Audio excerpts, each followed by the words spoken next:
Let's go. Hello and welcome back to another episode of the MaxTalks Podcast. I'm once again joined by James and George, but today we have another special guest, goes by the name of David Wheeler. How are we? Doing well? Yeah, good. Yeah, all good, thanks. Yeah. Good. Finally feeling a bit more normal now in the last day or so. Yeah, good. Good. So David, he plays for Wycombe Wanderers, and they recently just got promoted in an epic playoff final to the Championship. I could not believe there was a time in the season where I thought you're going to go and win the league. Midway through, I thought you're going to kick on here, and then it just slowly started fading out. Do you think you would have made the playoffs without the new system that came in to select who went into the playoffs? I'm very confident we'd have made the playoffs. Whether we'd have made automatic spots, I don't know. It would have been a tough ask, but we had like quite favourable fixtures. We had a couple of teams that were rivals. We still had to play Rotherham, and we had to play Oxford and Coventry. But I think the rest of the teams were sort of lower, mid, and bottom of the table. Yeah. So we had fairly favourable fixtures compared to some of the other teams had like horrendous fixtures. And we sort of played through our sort of really bad run of form over Christmas period. It was against pretty much all the top 10 teams or something. I remember that. And plus, like the fact that we've probably got one of the smallest, if not the smallest, squad in the league as well, and quite a few old lads as well. Are you included in that now, David? I'm probably creeping into that bracket now. As well. So I think we struck, because obviously, like you guys know what it's like in the Christmas period. Like games come thick and fast, and we were sort of picking up injuries which we hadn't had at the start of the season. Added to the sort of congested fixtures and playing the top teams. So I think I'm pretty confident we would have done. Yeah. Most likely, yeah. Well, I want to actually ask you a question we always ask our guests when they first come on. What was your first footballing memory when you was a child? Like, what got you into it, and what would you say? Good question.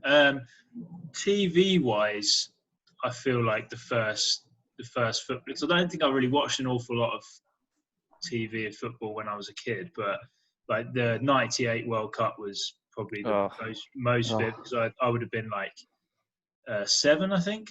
So yeah, that was sort of like the first sort of vivid memories I have, especially like Zidane and R9 and stuff. Like just a great era of football, I think. And then obviously the year after that was the treble winning like year for Man U. So those, but from a personal level, it's difficult to say really. I think when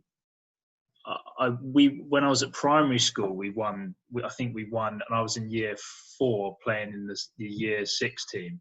Oh, bloody hell. And we beat our local rivals and won a tournament. Nice. Get one over on them. Yeah, that was probably the first sort of where I was actually involved myself memory, I'd say. So who did you support growing up? Man U. Yeah, because they were like the best team going like at the time, and I was a bit of a glory hunter, like self. You didn't want to come to Arsenal then. You didn't want to support them. Well, I should have really supported Brighton growing up, because that's where I'm from, like from Lewis, which is down the road from Brighton. So I probably should have, but I was playing for the centre of excellence at Brighton, and I don't really know. I think it was just because like it wasn't glamorous enough for me. I support Brighton, and it's like playing at the Wivdean in like in League 2 and League 1 when I was younger, and it just didn't quite capture me like at the time. I think, like much to my uncle's disappointment. Yeah, that's something. Well, he must be happy now. To be fair, I mean, with them being back in the I know, yeah. incredible, like amazing. But it's sort of, I think it was relatively inevitable because it's such a big like area that they have, like big catchment area. There isn't a club like their rivals are Crystal Palace, which is like miles away. Yeah. So yeah, they got such a big catchment area, and like they've got the history as well. So I think it was just a matter of time, really. Yeah. For sure. James, you want it? Yeah. I was going to say. So obviously you were not born in Brighton, but your area was Brighton. And how did you end up finding? Born in Brighton, as well. Yeah. Perfect. And how did you find yourself? Like, obviously your first club where you found a bit of game time and a bit of consistency seemed to be Staines. Would that be right? So just before that, I was at Lewis, and I played from about October. I played most games in the conference for Lewis, and then played I think a couple of seasons in Conference South with Lewis, where I played most games. So and then I probably started sort of hitting goal scoring form when I went to Staines. I scored a lot more goals when I was at Staines just before going to Exeter. Cool. How did you find it at Staines? Obviously, the conference isn't an easy league to play in at all. It's quite physical, and obviously being a young man, did you sort of relish that physical aspect of the game? Yeah, it was something probably that was one of the things I didn't really struggle with, because I think I got like a decent amount of that from doing athletics and stuff over the summer. I had pace. I was good in the air, and I was for some reason quite fearless. So I'd go into tackles, and that didn't really bother me. It was more the technical side of the game, I think, that I needed to work on, which is what I probably got mostly from when I went to Exeter. Of course. So obviously, I saw at Staines you sort of helped the club avoid relegation. You received the Players' Player Award, the club's player award 2 years on the bounce, and you was named captain in your second season. Sort of, how was that feeling, being named captain of Staines after being there for 2 seasons? Yeah, it was amazing. It was considering as well that I think I was 21 at the time as well. It was really nice. It was Marcus Gale that made me captain for the last, I think, 6 months I was there. I really enjoyed it. It was a really good experience. Apart from having to go and chat to the ref before every game, which was quite irritating when you're trying to get in the zone and get ready and prepared, and then you had to halfway during you had to go and hear the ref talk about the usual stuff, and it's just I've heard this all before, and it's over and done with. It's just a bit of a box stick, really. But it sort of was nice because you had that added sort of position on the pitch and off the pitch where the ref, you'd be like the go-to from the ref through to the players, and then you had that role off the pitch as well with the club being the sort of representative of the club, which is it was definitely a nice thing. Do you think that was a huge step up for you going from Staines to Exeter? Was it as big of a jump as many think, or? I think so. Yeah, I think so. Because bearing in mind that, especially in the Conference South, that often because the pitches struggle, they get called off. And you end up getting at least 2 games a week, sometimes 3. So the training is pretty minimal a lot of the time. And if you're carrying a knock, from the previous game, you often won't train and then go into the next game. Yeah. So I was training twice a week max, sometimes once for a few years, and just going to training, pretty much every day was quite tough, physically, I think. And also there was so much about the technical side of the game that I hadn't really had since I was at Brighton when I got released when I was about 16. Trying to absorb all that and all the tactical side of the game as well, which is way more in depth in league football generally, just because they have the capability, they have the staff, and they have the cameras, and they have that ability to do that. Yeah. Definitely Oh, under sure. Tiz as well. I can imagine it was a lot of tactical nous under him, because my dad's actually a massive Exeter fan. So No. I remember years ago hearing my dad coming to me and going, "Oh, we've got David Wheeler apparently trying in at the club." Sort of, how did it feel going into a League Two club at the time, trialing there, sort of at your age, at 21? Yeah, it was a bit of a last chance saloon for me, because I'd played non-league for 4 or 5 years, and hadn't really had much of a sniff like from league clubs, and I just finished my degree at uni, so I was just sort of thinking, I'll just spend this summer, get really fit, and go on a trial with whoever will have me in the league, and just like give it a go, and if it doesn't work out, then I'll try, go and do my teacher training, and be a PE teacher, and just carry, because I still love playing like non-league, so I would have just carried on doing that, I think. Yeah. Go on, Max. I was going to say, these two boys have obviously they started university. What did you study? It was sports science. Sports science, yeah. Yeah, I was sports science. And you was sports science. James, was you sports? I was sports studies, but George was exactly the same course. Yeah. So What made you want to get into that? What made you want to go down that route? Was it the fact that you was perhaps like worried that the footballing career wasn't going to pan out the way you thought it would do, and you thought, you know what, at least if I've got like a backup plan, everything. Yeah, okay. I think it was a case of sort of not having all my eggs in one basket, like, and ever since I got released from Brighton, that was sort of the way I approach things, and when I got the chance to play for England schoolboys at college, I thought, maybe I'll get scouted, but again, like, didn't happen. Nothing materialised, and I got the odd try. I got a few days trial at Southampton and a one match at Reading, but that was it really. And so it was just about trying to think about what it was that I was interested in, other than being a professional footballer, and it was always going to be sport for me, really.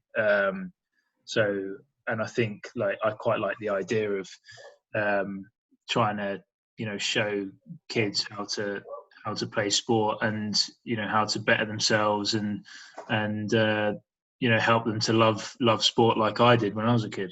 Yeah, no, for sure. That's great, David. I mean, obviously, going back to Exeter, so you had your trial, and you signed for Exeter City, and then that week again you make your professional debut. Sort of, how did that feel? That's just crazy. Such a crazy turnaround. Yeah. Well, like, I think I signed either on the Thursday or the Friday, and then I got told on the Thursday or Friday that I was going to start the first game of the season against Bristol Rovers. Massive. Which was sort of like a local derby as well. Yeah. And I think the most I'd played in front of, I played in front of a few thousand at Wembley, but like generally when I was playing non-league, the most I'd played in front of was about 1,000, and that was at Chelmsford, I think. And to go from that to then playing in front of 5,000 at my home debut was pretty mad. That's phenomenal. Yeah, what an atmosphere that is as well, and a game to go into. I mean, the Exeter teams that you sort of played with from 2013 onwards seem to. You had some very, very strong sides during that time, which obviously led you getting so close to being promoted in the playoffs. I was actually at the Blackpool game, and the team that you had we had that year, I thought was strong enough to go on and kick on and possibly get promoted, but unfortunately, it wasn't to be. But the thing for me, which I really wanted to ask you during that season, David, was when you looked in November time, you were nearing relegation. You were well low, and it just suddenly switched after December. Do you know what was the reason why it just had a total change? I don't really. Well, there were a few things. Like, for me personally, I was sort of insulated from that feeling of, having such a bad start, because I didn't actually really play much until the start of October, and that was like, you know, down to injuries and other things. So yeah, like I was personally a bit insulated from all that. So I sort of come back and I felt all right. Like in my head, I felt, oh, we'll be fine. Like we just need to turn it around. Yeah, I'm back on the pitch now. Everything. But we had not a crisis meeting, but we had like a meeting with a psychologist that worked at Exeter Uni. And we sort of got together and we discussed, what is it that we want to focus on? Like we really want to focus on to turn our season around. And it is as simple as it sounds. It just a clean sheet just came out of it, that we've been shipping too many goals, too many soft goals. We were just saying, oh, well, we don't need to worry about scoring like straight away. Just like make sure we don't concede. Yeah. Just everyone, the whole team, focus on not conceding. And the very next game was Grimsby at home, and we drew 0-0. That's perfect. And it was probably a horrendous game to watch, because we weren't really attacking, and obviously they didn't get too much joy the other end either. So, but sort of from there, really, like we just kicked on a little bit. I think one of the turning points as well, like, was Barnet away. I think we might have gone 1-0. I think we ended up winning 4-1 or something, but we went 1-0 down, I think. And then Jake Taylor scored an absolute screamer just before half time, and it sort of gave us all a bit of a lift, I think. Definitely. And then sort of from there, it was just win after win after win, and slowly you could just see Exeter sort of building some momentum. And then obviously you came into the playoffs. How was that feeling of going to Wembley with Exeter and playing against a team that just a few years ago at Blackpool, who were in the Premier League? It was amazing how it worked out, really. Like, it was like you couldn't really write it. It worked out that we were second bottom or something in November, and then every time we won, we ended up, then we'd go up 1 or 2 places, and then our next game was the team just above us, like 5 or 6 times in a row. So peculiar. So we would win, and we'd be like, oh, if we beat these, then we'd go ahead of them, and then if we beat these, we go ahead of them. And it was literally, that's what it worked out like for weeks and weeks on end. So, and it just goes to show with football, like, you just never know, because when we won that playoff semi-final against Carlisle, like we were all just convinced that it was just our time. We were just going to do it. Just one way or another, we were just going to do it. And I still think, obviously, you know, I mean, Ollie scored. Ollie's basically the top guy. I think maybe just been overtaken by Mitrovic, like, from the other day, but he's basically the top goal scorer in the Championship, and has been one of the biggest goal scorers in the Championship for the last 3 years. Like, unbelievable talent. He is. And he didn't score in the final. And, you know, on another day, like, with his talent, he could have scored 2 or 3. Do you know what I mean? And but for whatever reason, they managed to prevent him from scoring. And like you said, the talent in our squad, we could have easily won the game. It just wasn't meant to be on the day. How gutting is that on the day? Like, lose, obviously it must be horrendous in the changing room afterwards, but like, what's going through are you talking afterwards with your teammates, or is it just kind of like silence? It was really quiet. It was really, really quiet. It was it was a very sort of surreal feeling. It was quite a hollow feeling, a bit shocked, a bit stunned, because like I said, I think everyone was on the same wavelength, and everyone just thought we were going to find a way to do it, whatever that was. So everyone was all just sort of like really confused, like really quiet, and really real shame, real sad end to what was like an incredible season, really. Definitely. I suppose the Exeter have always kind of been that nearly team, though. From my experience of watching Exeter, was it almost a feeling of like, we're going to be the ones that can do this. We're going to be the ones that where they've failed so many times before, we can get them up, and then if you got promoted that season, would you have stayed on longer? Because obviously you went to QPR not long after. Yeah, I think, don't forget as well that we had Ryan Harley in the team, who got promoted twice from the conference to League One. Yeah. So certainly he believed that, you know, we could do it because he'd done it before with Exeter. And I think, like, I personally never really felt like history weighing on my shoulders. Like, I only ever really looked at it from my own perspective, from the perspective of the team that we had at the time. Yeah. So I never really felt that, and it was sort of the same, like similar scenario this season when got promoted with Wycombe, like a few days, this time last week. They're saying it's the highest ever position that the club's been. The club's never been in the second tier. But I never really felt that. It was just like, well, what's the ability of our squad? What are we capable of? And that was as far as I thought about it, really. But yeah, it was certainly something that we could have done. It was within our capability to do. It's just when it is like a cup final like that, you just never know. Yeah. No, of course. And obviously, you left Exeter to go to QPR. What was that experience like at QPR? It was. I think they've been in the Championship for a couple of years at that point, haven't they? After coming down from the Prem. Yeah, I mean, going back to the other point you made, like, I think if we had got promoted, it would have been much harder for me to leave. I think because I was so happy at the club and had such an affinity with the fans and had such a good group of players that all got on really well. I think it would have been really difficult to leave, like even more difficult than what it was. But I think ultimately it was always going to be about, like, you know, playing at the highest possible level that I could.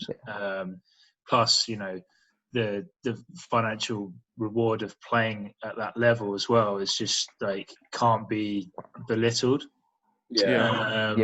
So, you know, it would be wrong of me to deny that for sure, because, you know, it's a big factor. But yeah, it was, to go there was like it did feel like a dream come true. You know, going to play for a club like QPR, who had relatively recently been in the Premier League, was just incredible, and playing in those stadiums was just it was such a privilege. But yeah, I also sort of definitely felt like a lot of pressure. I put a lot of pressure on myself, and I felt a lot of sort of pressure to try and make it work.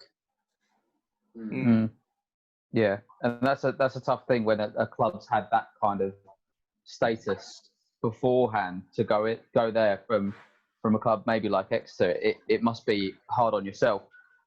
Did Ian Holloway help at all, like with that? Did he have a chat with you about that at all, or was he just kind of a more relaxed gaffer?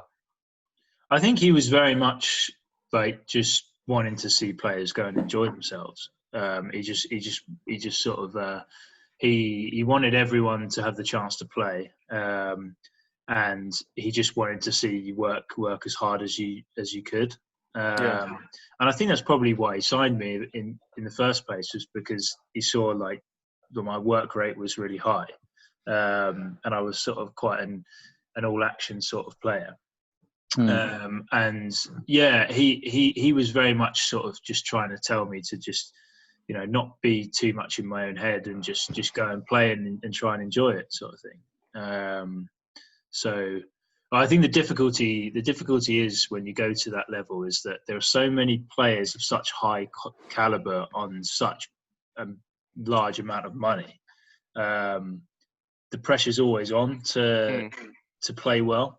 Was you comparing yourself to them a lot of the time? Was you like saying, to yourself, so-and-so's playing really well, why am I not like that at the moment? And yeah, I think that's natural. Yeah, I think that's natural. Yeah, I think I was looking around, and you know, like internationals that I'm competing against, and players that have played in the Premier League, and you think, oh, like, you know, I've really got to go some to play. And unfortunately, sort of when I was sort of trying to fight my way back into the team, I got a bad injury and had to have an operation, and it was a shame, because by the time I got back, we got a new manager. So it was then about sort of, was the next manager going to be keen?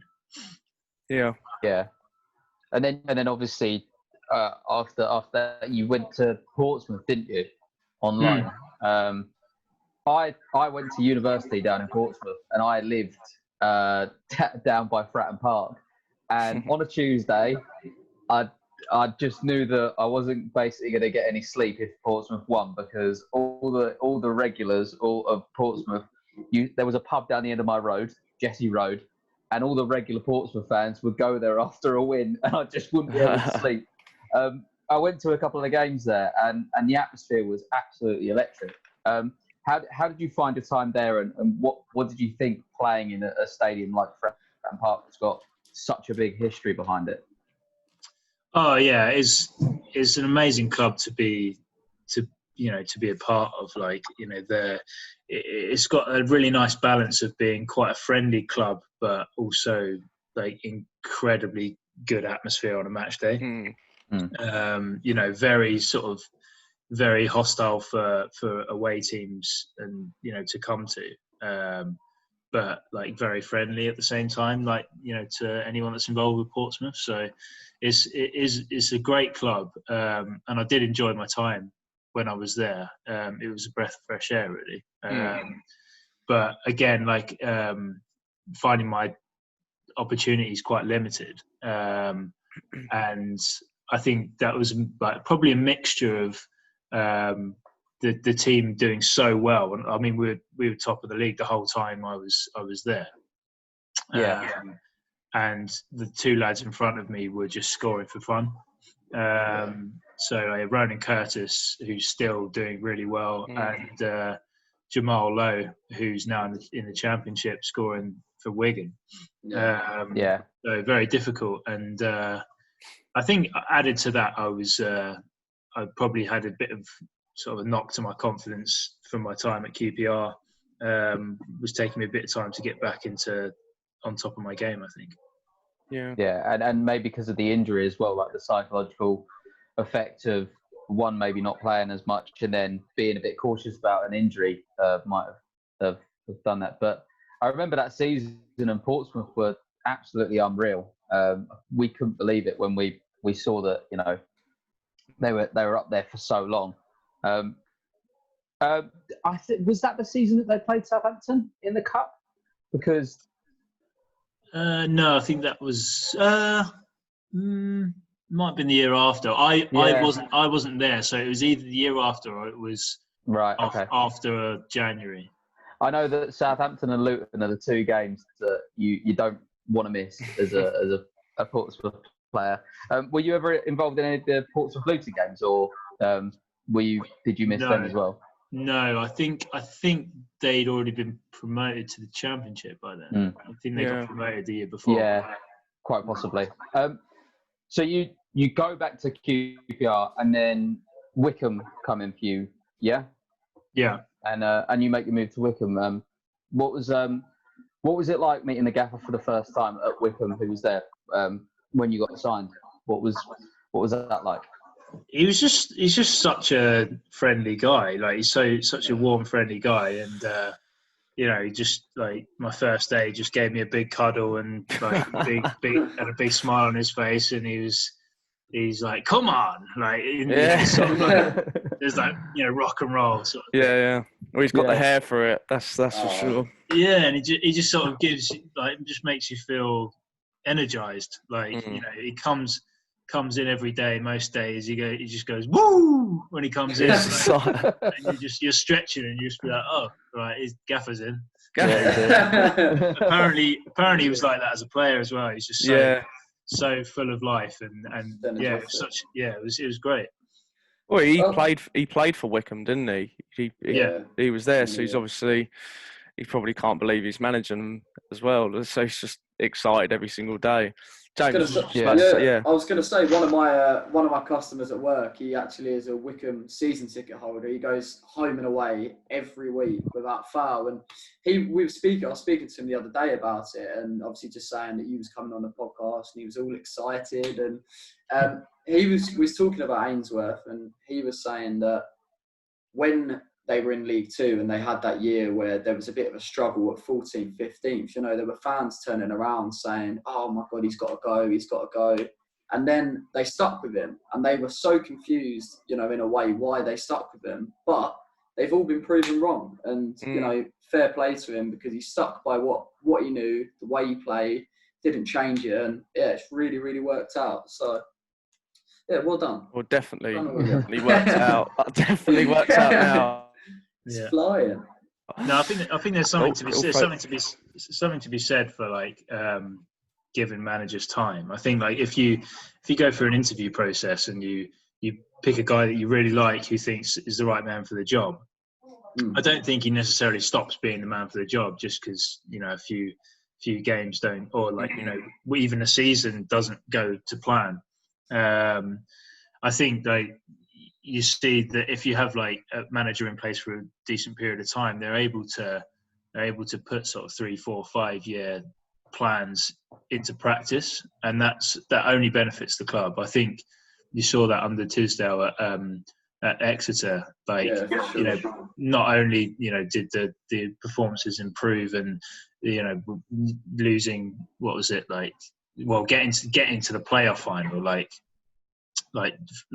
those couple of times, like was just, and I think it was probably more what happened behind the scenes in terms of the academy and the facilities that just improved massively over the years, from selling players and cup runs and lots of different things. So I think there's a lot to be said for that. I think if you're chopping and changing managers, like Watford had this season, for example. It's not gonna be good. It's not gonna be good long term. It's not gonna be good. I mean, George, you're pulling a face, and I want to know your opinion on Watford sacking Pearson. What was that? Stupid. The man's almost led them to safety. Just because you've got Arsenal and Man City doesn't mean you give up. What does that say? What does that say to anyone in the club, like who's a youth team player? Oh yeah. If your manager gets you there, but you're 2 games short and you're playing 2 of the best teams in the league, just sack them. What does that say? I think there's a lot more to it, isn't there, behind the scenes, to be honest. Yeah, of course there is. There's clearly been some sort of disagreement. Yeah, there clearly has been. But even if you can't stand the person behind the scenes, it's 2 more games, and he's clearly doing the right thing, because he got them from 7 points to 34 and almost safe. I don't know. I think it's like, it's a similar thing. Like, because I think when I was at QPR, one of the staff members told me that I think they'd had something like 15 managers in 11 years or something mental like that. That's crazy.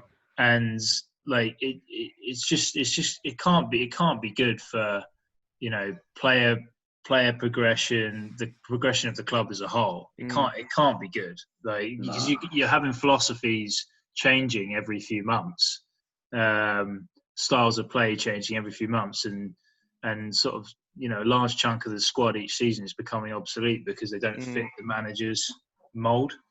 And then it just causes unrest, and players then want to leave, and then that's when as we've seen with many clubs, it just starts going downhill from there. And it's very, very hard to pick yourself back up from that. And to be honest, looking at Watford now, if I was a Watford fan, I'd be worried for next season for sure. Because if you've got someone else coming in, and it's all the players are getting used to Pearson and he's gone, it's hard. But I think Villa still need to win, though, don't they? Like they still need to win. Like regardless of what happens with Watford, like Villa still need to win to stay up. So they got to beat us. They got to beat Arsenal to do that. And Bournemouth got to play us still. So don't count your chickens. They're playing Everton, which shit at the moment. So David, so after last week, when that final whistle was blown, like, was it just like a complete relief amongst all the players? Just, we've done it. We've won the championship. Because obviously we've all seen the Akinfenwa interview. he's losing his head, and it's brilliant. It's great to see. But like, you could just see everyone was just over the moon. I know it's so obvious that you're going to feel like that, but us three have never had that feeling. What is it like to just get that promotion? The thing is, I think everyone's different. I think some people are ecstatic, some people are overcome with emotion, some people are just relieved, exhausted. Like, I think it hits everyone at different times, because I think, some people straight away were like, "Oh my God, we're in the championship," and like, some people like 2, 3, even like a week later, are still like, have we actually done it? Like, so I think you speak to like most Wycombe fans, they're like, are we really in the championship? It's just like it's a really bizarre feeling. I think it's probably compounded by not having any fans in the stadium, because it's like, it feels like strange. It's because it's very. What was that like, playing at Wembley and there's just no one there? Like, well, during the game, it didn't really make a difference. Like, in terms of, I wasn't the game wasn't just getting stopped, and I wasn't like, oh, this is crap. I don't want to be here. Because you're so focused on the game, you're so focused on what you're doing. Like, you don't really get an opportunity to be like looking around too much. It's definitely after the game where you're like, oh, there's no one here. But I mean, you're celebrating so much together. Like, it's not a huge issue. But yeah, for me, I think because I was absolutely out on my feet the last sort of 10 minutes or so, and then just before the whistle got blown, I intercepted a ball and went through and like nearly scored. I'd probably sprinted about 60 meters, and I literally, like, the whistle blew, and I was still trying to recover from that run. So I just hit the deck, and I was just like, oh, thank God for that. It's amazing. Oh God. What was it like when you all went into the dressing room afterwards? What was the vibes like? It was just everyone, just crazy. Just chaos, just spraying beer and champagne everywhere. And, jumping up and down, dancing in the middle of the chain, people slipping over on the alcohol on the floor, and just everyone passing the trophy around. Oh, don't. Yeah, it was really cool, and it's just it was an amazing. And I think I was just sort of. Just trying to sit there and take it all in, really. Like, it was, I don't even know how you start thinking about next season after that's just happened. Like, it must take so long to just settle in, so you can start thinking about next year again. Yeah, well, I think especially because I can only speak for myself, but I think most people probably find it difficult to get away, really, like go on holiday because of the current situation. So like, it's going to be a tough season for sure, mentally. I think going into a long season of football. Sorry, David. I was going to say, it's going to be amazing for you, isn't it? Just the fact of little Wycombe going to the likes of Nottingham Forest away, or these teams that could be possibly coming down from the Premier League.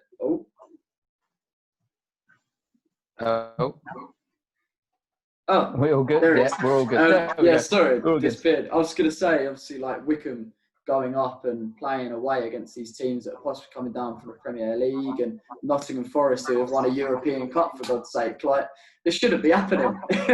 Yeah, I know. Yeah, it is. But I think it's sort of good for us in two ways. I think, like, we're even more written off this coming season than we have been the season just gone. Like, we were I think at the start of the season we were tipped to finish second or third bottom, and we were the favourites to go down. One of the favourites to go down by most people's predictions. And so, yeah, it was. I think that plays into our favour. I think we're probably going to be favourites to finish rock bottom next season. But it's good, I think, because every game that we play is going to be a big game for us. Every game is going to be, the cliche like a cup final. So we're not going to need motivating for any game, which I think is a big thing for us. It's that no one's going to expect you to do anything massive, and so if you do, then that's even better, because there's all pressure taken off you. There's no pressure on you to go out and do anything massive. I think if anything, it's more pressure on these bigger teams, like James said, like the Nottingham Forest, like the Norwiches, who are going to be coming down from the Premier League. I think the onus is on them to take it to you and prove that they, as people put it, the better team. No, I think so. Like, I think there's not. I don't think there's going to be one game next season where we're expected to win. Like it's that. I think it's that stark. Like there's even at home, there probably will only be, a couple of games, 2 or 3 games in the whole league where we'll be expected to win. But again, like I think that's ideal for us. Like, we love being the underdog, and we showed that. Like, in the playoffs, we were the outsiders to win. And those stats were stupid. Like the amount of possession that Ox had in shots, and then I think was it yourself that just captured it? Oh, we did it our way, didn't we? And it's like, yeah. I mean, it's interesting because throughout the season, I don't think we've had the most possession in any game, hardly. So, but then look at Leicester a few years ago. I don't think they had more than 50% possession in any game. So, yeah, it worked for us, and we had the players to do that. So that was what we made sure that we were solid at the other end. The thing that was so important, I think, for you guys, and you could see it, like watching Wycombe throughout the year, when you kept picking up win after win, it seemed like there was a real togetherness of the squad. Do you think that having that togetherness in League One, League Two, and maybe not having the quality that other teams do, is so important?